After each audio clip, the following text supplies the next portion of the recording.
75 lakh ration ધારકો રહેશે અનાજ વગરના 1 નવેમ્બરથી રાજ્યમાં રાશન દુકાનદારો હડતાળ પર ઉતરશે।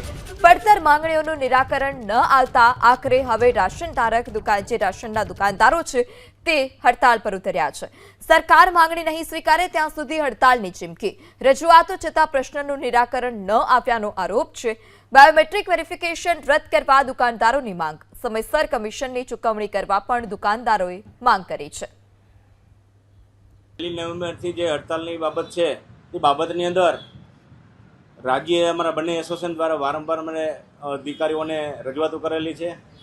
તો અધિકારીઓએ ક્યાંક ને જે કાંઈ પ્રશ્નો છે પ્રશ્નોનો યોગ્ય જવાબ નથી આપેલા। એક પણ પ્રશ્ન અત્યાર સુધી અમને સહકાર નથી મળ્યો, જેના પરિણામે હડતાલ અમને કરવામાં આવી। આ જે હડતાલ છે હડતાલ અમારા અસ્તિત્વની લડાઈ છે, અમારા હકની લડાઈ છે, અમારા અધિકારની લડાઈ છે।